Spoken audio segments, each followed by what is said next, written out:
గౌతమ బుద్ధుడు చెప్పిన ఈ ఒక్క చిన్న మాట కొండంత ప్రేరణ అందించింది. తక్షణం జీవితాన్నే మార్చివేస్తుంది. ఒకరోజు గౌతమ బుద్ధుడు శిష్యుల ముందు ఉపన్యసిస్తున్నాడు. వీటిని వినడానికి ఒక వ్యక్తి ప్రతిరోజు అక్కడికి వచ్చేవాడు. బుద్ధుడు తన ప్రసంగాలలో దురాశ, అహంకారం, ద్వేషం మొదలైన వాటిని విడిచిపెట్టడం గురించి చెబుతూ ఉండేవాడు. ఒకరోజు ఆ వ్యక్తి గౌతమ బుద్ధుని దగ్గరకు వచ్చి, అయ్యా, నేను గత నెల రోజులుగా మీ ప్రసంగాలను క్రమం తప్పకుండా వింటున్నాను.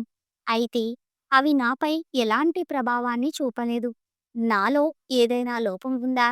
లేదా దానికి కారణం వేరేదైనా ఉందా? అని అడిగాడు. అప్పుడు బుద్ధుడు ఆ వ్యక్తిని ఇలా అడిగాడు. నువ్వు ఎక్కడ నివసిస్తున్నావు? అతను జవాబిచ్చాడు, శ్రావస్తి అని. బుద్ధుడు మళ్ళీ అడిగాడు, నువ్వు మీ గ్రామమైన శ్రావస్తికి ఎలా వెళ్తావు?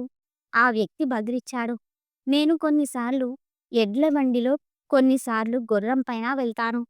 తిరిగి బుద్ధుడు, మీ గ్రామానికి వెళ్ళడానికి ఎంత సమయం పడుతుంది అని అడిగాడు. దీనికి ఆ వ్యక్తి ఏదో లెక్కపెట్టి చెప్పాడు. వెంటనే బుద్ధుడు, ఇప్పుడు ఇక్కడ కూర్చుంటే మీరు శ్రావస్తికి చేరుకోగలరా అని అడిగాడు. దీనికి అతను ఆశ్చర్యపోతూ, నేను ఇక్కడే కూర్చుని శ్రావస్తికి ఎలా చేరగలను?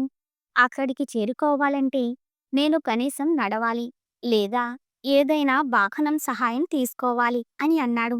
వెంటనే బుద్ధుడు ఇలా అన్నాడు, ఎవరైనా ప్రయత్నపూర్వకంగా కనీసం కాలినడకతోనైనా వారి గమ్యాన్ని చేరుకోగలరని మీరు ఖచ్చితంగా చెబుతున్నారు. ఈ విధంగా గమ్యాన్ని చేరుకునే మార్గాలను జీవితంలో అనుసరించాలి. అందుకు తగ్గట్టుగా ప్రవర్తించాలి అని అన్నాడు.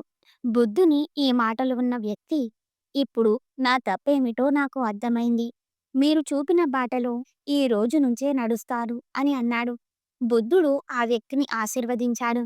కేవలం ఉపన్యాసం వినడం లేదా అధ్యయనం చేయడం వల్ల ఏమీ పొందలేమని, దానిని ఆచరణలోకి తీసుకువచ్చినప్పుడే లబ్ధి పొందగలమని బుద్ధుడు ఈ ఉదాహరణ ద్వారా తెలియచేశాడు.